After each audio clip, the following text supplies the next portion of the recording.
دستا پتلو چې شي زما کیفیت، دستا پتلو چې شي زما کیفیت، داسې دې نشي د هیچ چا کیفیت.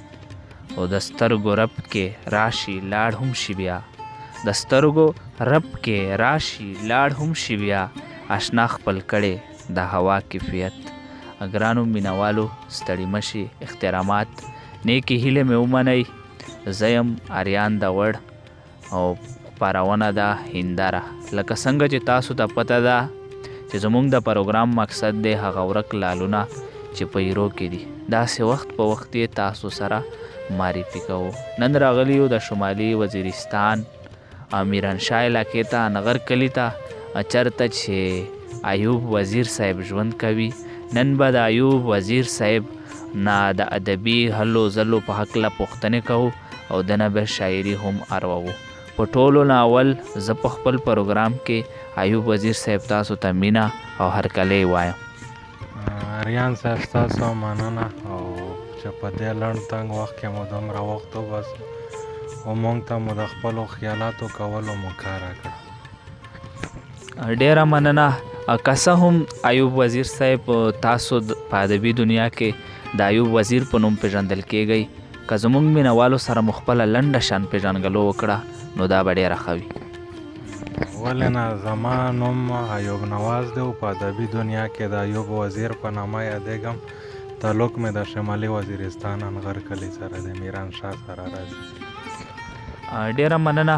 ایوب وزیر صاحب شاعرۍ طرف ته مو راتګ څنګه وکړو، یعنی د شاعرۍ باقاعده آغاز مو کله نه کړی دی؟ شاعري خو اریان صاحب داسې ده چې 2009 نه به واخلو ما داسې ماته ګوډه شاعري کوله او ما استاد تر اوسه پورې هم زما استاد نشته او زما د پښتو کتابونو سره رسالو سره شوق او د شاعرانو پروګرامونه به مې اورېدل، نو په دې وجه شاید چې هغه خپل احساس یې په ما کې ژوندی کا، کم د شاعرۍ جراثیم چې پرکې پرته و هغه په ما کې ژوندي شول او ما لیک ته مخه وکړه. ډیره مننه. زه به دا پوښتنه تاسو نه وکړم چې داسې کوم یو شاعر دی، لیکوال دی چې هغې نه تاسو متاثر شوي یئ یا مو زده کړې ترې نه کړي وي؟ ما خو په رسالو کې د ټولو رحمت شاه ساحل صاحب او مطلب داسې د خلق زیار صاحب د مختلفو شاعرانو شاعري به مې کتله، د هغې سره بس مونږ هم هغه رنګ خپلولو کوشش وکړو او داسې خو به نه ووایم چې زه د چا نه متاثر یم یا مې د هغه نه رنګ واخیست، خو دومره به ووایم چې هغه مونږ لوستی دي. ډیره مننه. داسې کوم یو صنف دی، نظم دی، غزل دی، نثر دی چې تاسو کار هم ډیر پکې کړی دی او تاسو ته خوند هم زیات درکوي؟ زما خو خپل چې کم شوق دی هغه مې د غزل سره دی او نظمونه به مې په شمار یو څو لیکلی وي، خو نظم سره هم زما داسې خاص شوق نشته او کیتا لیکم، رباعي، غزل، دا صنفونه مې لیکلي. ډیره مننه. د کتاب په اړه به زه تاسو نه پوښتنه وکړم چې تاسو کتاب هم لرئ، کتاب مو شته که نه مو شته؟ کتاب خو زمونږ لا نشته او هغه مشران شاعران وایي چې دې ته تعدي نه دي کول پکار او زه له خپله شاعري د دې جوګه نه ګڼم چې زه کتاب چاپ کړم. د وخت سره مو اراده شته، د هر چا یو خواهش وي، زمونږ هم دا خواهش ده، خو دومره لا ورته پته دی که نه.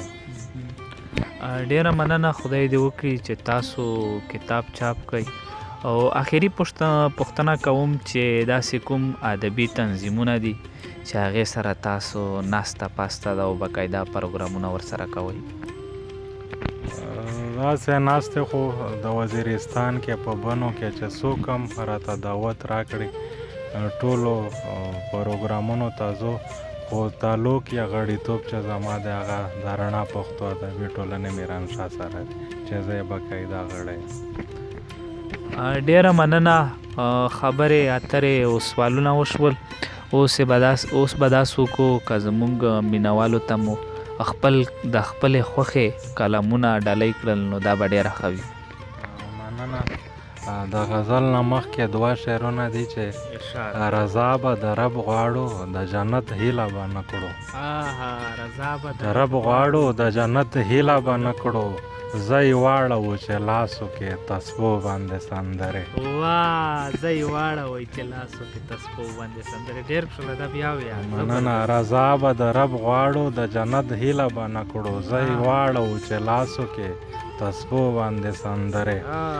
دا خلک که هر څه وایي پرون تندي وړمه، دا خلک که هر څه وایي پرون تندي وړمه، زه لیکمه د چم په دیوالو باندې سندرې. ډېر ښه، زبردست. د غزل مطلب ده چې ما وکړه د وطن په ګل او ډله شاعري، د وطن په ګل او ډله شاعري، د بل په خوښه نه کوم هیڅ کله شاعري. او شعر دی چې ساقي نن مهربانه و پیالې وویشلې، ساقي نن مهربانه و پیالې وویشلې، زه ځان ته تنها ناست ومه ما څښله شاعري. زبردست. دا بیا ویا. ساقي نن مهربانه و پیالې وویشلې، زه ځان ته تنها ناست ومه ما څښله شاعري. خوبان یادوئ خیر دی خو وطن ته هم لږ پام کړئ، خوبان یادوئ خیر دی خو وطن ته هم لږ پام کړئ، سبا چې بیا پښیمان نه یو په خپله شاعري. حد زبردست.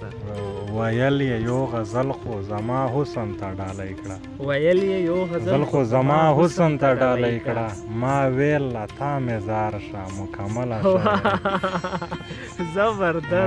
زبردست. ویل یې یو غزل خو زما حسن ته ډالۍ کړه، ما ویل له تا مې زار شه مکمله شاعري. او ایوب به مو مشکور یمه یارانو ما خبر کړئ، یارانو ما خبر کړئ، زما کلمې یاره غورځېدله شاعري. ډېر زبردست ایوب وزیر صاحب. نور به سره شریک کوئ. یو غزل دی مطلب ده چې نن څومره په خوښي او آب و تاب سره روان یم، په خوښي او آب و تاب سره روان یم، له ډېرې مودې وروسته د جناب سره ډېر ښه، زبردست.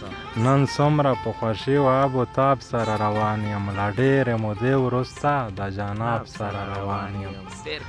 تعجب دی خو غوله چې په مینه یقین نه کړي، تعجب دی خو غوله چې په مینه یقین نه کړي، د ټولې نړۍ جنگ ته د رباب سره تعجب دی خو غوله چې په مینه یقین نه کړي، د ټولې نړۍ جنگ ته د رباب سره روان یم. مکتب کې مې د خوار بچې داخل کړ راته ویل یې، د خوار بچې داخل کړ راته ویل یې، خوشحال یم جنت ته د کتاب سره. مننه. او چې ستا سره مې ویني هر سړی ګوته په خوله شي، مې ویني هر سړی ګوته په خوله شي، دا زه لکه بورا یم د ګلاب سره روان.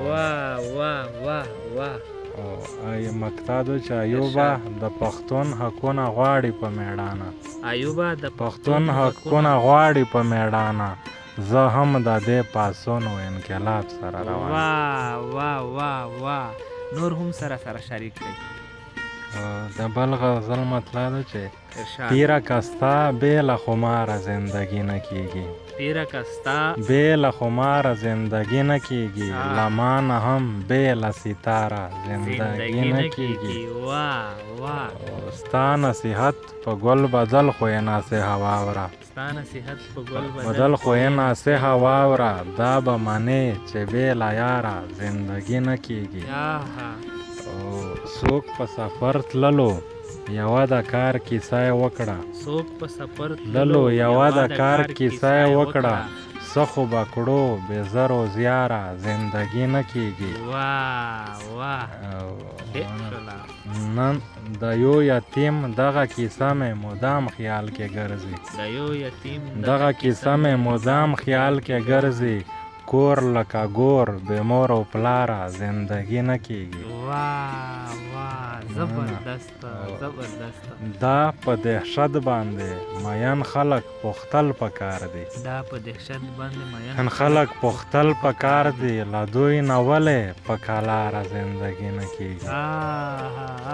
دا بیا ویه. دا په دهشت باندې مین خلک پختل پکار دي. له دوی نه ولې په کلاره زندګي نه کېږي. واه واه. او د چا چې بد تصویر د چا ښکاره کړم ما ټوټې ټوټې کړي. چې بد تصویر د چا ښکاره کړم ما ټوټې ټوټې کړي. له ما به سو لکه هنداره زندګي نه کېږي. واه واه واه دا بیا ویه. چې بد تصویر د چا ښکاره کړم ما ټوټې ټوټې کړي. له ما به سو لکه هنداره زندګي نه کېږي. واه. او مقطع ده چې ایوب د ګران په مینه ځان هر وخت نشه ساتمه. ایوب د ګران په مینه ځان هر وخت نشه ساتمه. چا ویل بې بنګو بې کوکناره زندګي نه کېږي. واه واه ډیره مننه ایوب وزیر صاحب. ډیر خوند یې وکړو. زړه خو مې غواړي چې تاسو سره ناست وم او بس تاسو یو غزلې وي تاسو یې راته وایي. خو لکه د وخت کمی ده بیا به انشاءالله راځو پروګرام به کوو. خو د پروګرام په آخر کې به د ځوان کول ته تاسو څه پیغام ورکول غواړئ؟ ځوان کول خو اوس شکر دی ټول تعلیمونه کوي او پوهه لري. خو چې څوک تعلیمونه نه کوي هغوی ته به مې دا مشوره وي چې تعلیم ته مخه کړي. تعلیم رڼا ده او په خپل منځ کې مینه محبت وکړي. دا ژوند د نفرت دپاره نه دی، دا ژوند د مینې دپاره. ډیره مننه ګرانو مینوالو. دا و ایوب وزیر صاحب چې د ده نه مو د ادبي هلو ځلو په هکله پوښتنه وکړه او شاعري ما هم ترېنه واروله. اوس په آخره کې ما اریان داوړ ته راکړئ اجازت. تر بلې مرکې پورې مې په خدای سپارم. د خدای په امان.